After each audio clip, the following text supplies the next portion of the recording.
Hello Sagittarius, how you doing? Welcome to your energy reading here on the Astroflower. Going from the 9th through to the 15th of June. So you're coming into your summer period, or you're fully into your summer period for some of you. You're coming into your summer period, and you know what summer's like. It's the accumulation of goals for the over the year that we can start seeing the end goal of certain things within life, and we start going towards it. But also, summer is that vibrant energy, and this is regardless of whether you're northern or southern hemisphere. It's your own personal season, and this is where summer we feel a little bit more invincible. We can do things a lot more confidence about really taking on big issues, as it were. Okay, and looking at what the elements that came through on the messages from energy. If you haven't seen that, please do go and see it. It's on our channel. And we were talking about fire and water. Now, this is very particular for you this week, Sagittarius. And we're going to be going into that and pulling a few cards on that a little bit later on. But in the meantime, let's just get into what's happening with the energy and see what the message is for you.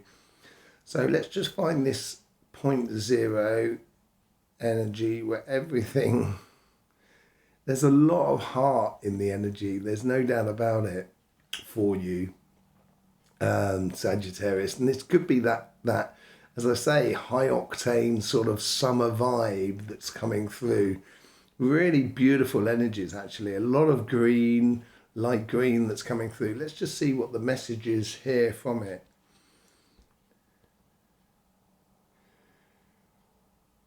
Okay. So there seems to be, there's growth and movement. It's the flowering of a project or a setting sail for somewhere. There's two messages coming in. There's like a flower that comes with it, a blossoming flower. It almost looks like a dahlia in a way, that's opening up really beautifully. These lovely sort of blue and red sort of energies, and this is where the energy that's coming through, the fire and the water that we were talking about, it's maybe your emotions are finally blossoming into enthusiasm or that fire, that passion of living life. That's what it seems to be like, and it's like the sailing aspect that comes behind it. It's almost like those land yachts that you sometimes see on beaches. It seems very fast. It almost like a land windsurf in a way. Like you're windsurfing across the land, and it's because it's straight. It's going for your goals and going for your heart's desires and getting them. Finally getting them over the line. But it's coming in from a really beautiful scented place, a really sounded emotional place from within you through that flower. It seems like you're blossoming, really, and it may not necessarily be easy. That might be quite difficult, but it certainly feels like you're blossoming into your future.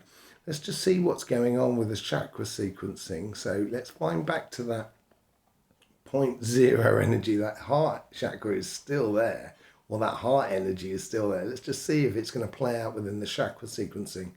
There we go. We've got the vertical energy. So you've got the crown chakra and the root chakra. The root chakra seems a little bit heavy. It may be emotionally engaging for you this week in regards to work. It may mean a bit of, I think, sorting things out by putting roots down, really making fundamental strides towards security, emotional, fulfillment within it all. But the crown chakra that's playing behind that is very light. It's where your consciousness is bringing into what is possible. So because you're emotionally confronting something on your financial side, but it could also be on your relationship side, as you're fundamentally confronting things, it's going to make you sort of realize that, oh my word, this is actually possible. And that's where your consciousness can bring in a lot of different aspects of life and streamlining it into the goals that you so wish. It's on the move now.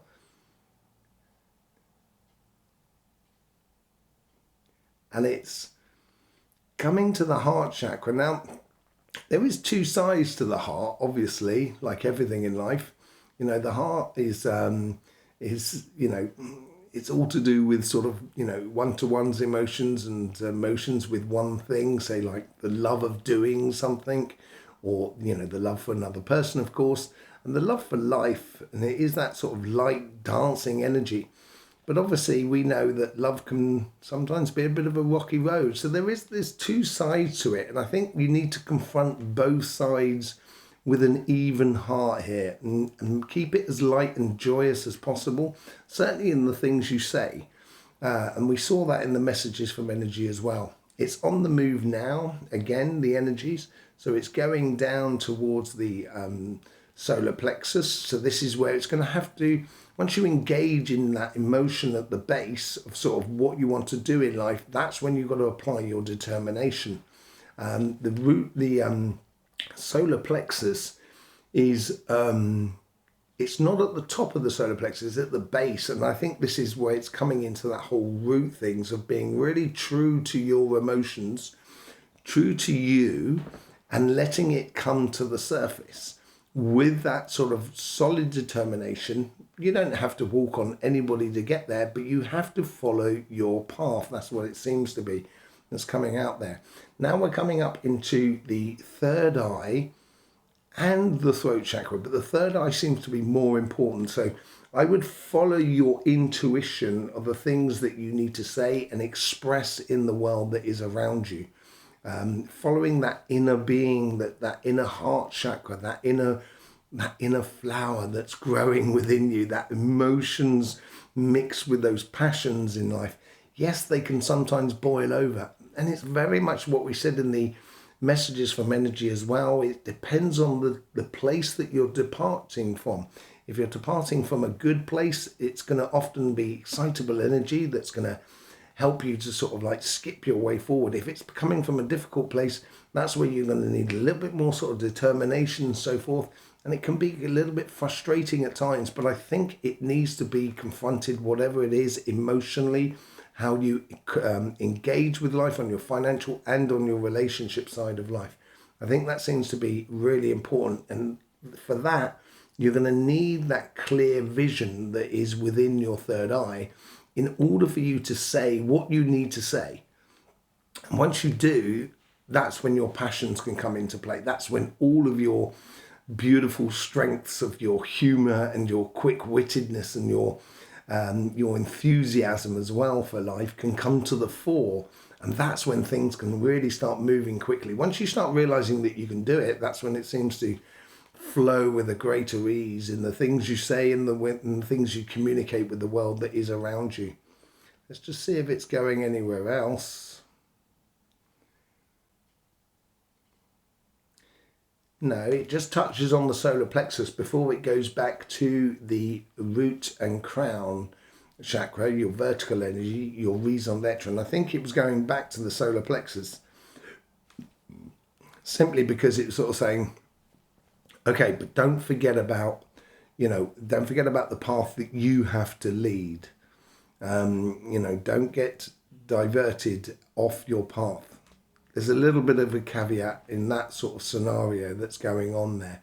So yeah, really, really lovely energies and good sort of messages coming through for you. Let's just have a look at your Astroflower. So you've got your Astroflower, which is just up here.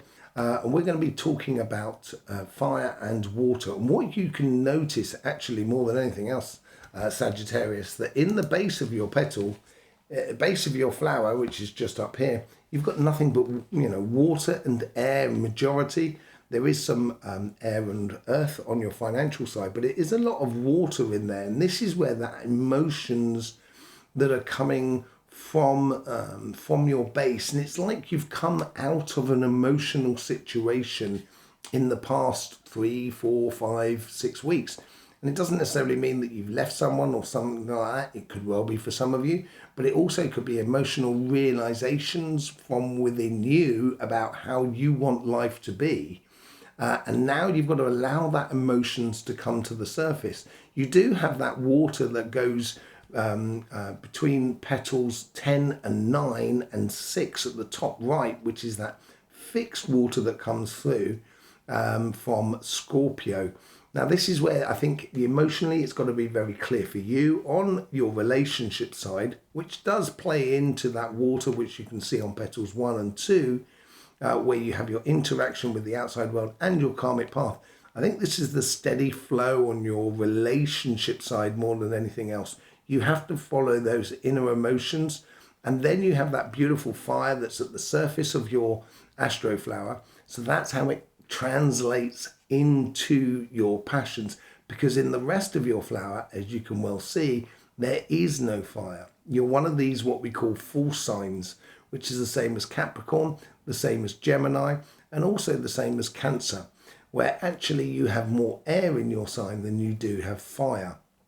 But you do have an enormous amount of water at the same time. And it's how you allow these emotions to come to the surface. This is when we saw the messages, and it was like someone windsurfing, but on a beach. So it's as if you've come out of the water of the emotional side, but you're still on the beach. So you have this combination between the two, and things are moving very quickly. So once it's absolutely clear for you emotionally, this is where you can allow your fire on the surface of you to really start kicking in. So let's just pull a few cards and see what's going on that emotional side of life.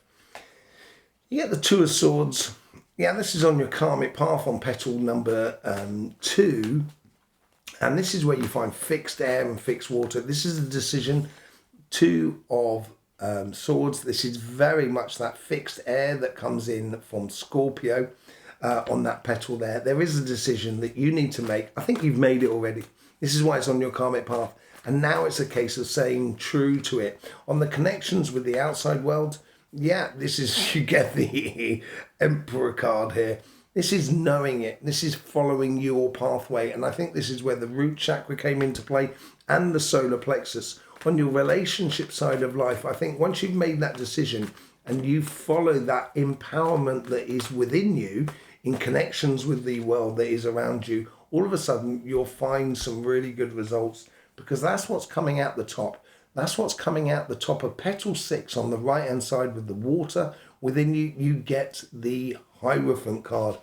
It is the Hierophant card is if you stick true to who you are and use that inner source, then all of a sudden that Hierophant card there shows you the steps you need to take in order to get to the good results, basically, get to that star card. There is some beautiful energies that you can create in your here and now and your future through that sort of decision you're making on your relationship side. So let's just have a look and see what's going on your financial side. Now you've got water at the base, and that's that cardinal direction on your financial side, and it seems pretty obvious and straightforward for you emotionally what you need to go down. And this is where you get the Page of Wands. So exploring how you convert the idea of what job you want to be doing, being really serious about it. And I think that's where the root chakra comes into play. And you're going to have to explore what passions you put into life. How do you convert that into reality within you more than anything else? And a very balanced energy, because after that you haven't got much water that runs in, apart from when you get to the top of your flower between petal 10 and petal 9, and that's how the here and now, how you engage in the here and now emotionally will cultivate to your future. And that's possibly where the energies can help you, and feeling that heart energy that's flowing through will allow you to get on that sort of that journey, going off on a real mission. That's what it seems to be about. And you get the 5 of Wands as well. This balance is going to help you to explore those passions that are within you. I don't think you need to fight about it. It could be that you do need to put yourself first. I agree with that. There's also sort of, reaching for the higher goal, basically, the higher value of you within your life on your financial side. I think that's what's going to bring the best results for you. So there you go, Sagittarius. Thanking you very much for being here. I hope you get the best out of these readings. Don't forget about the messages from energy that came out this week here. And also the live that we do on Sunday night at 2100 hours UK time. We've also got did a video last week about the changing lines of energy. Brilliant video. It was well received. A lot of people really enjoyed it. But we have the second part that's coming out, which is we've been dealing with portals of energies in houses and how it's been creating lots of problems within that house through spirits, through lots of different things. That's going to be coming out this weekend. The first part's coming out this weekend. The second part's coming out later on in the following week. So it'd be lovely to see you all there for that. Thanking you very much for all the support you give this channel through subscribing, liking and sharing. I will see you soon. In the meantime, don't forget, life should be fun. So please do enjoy.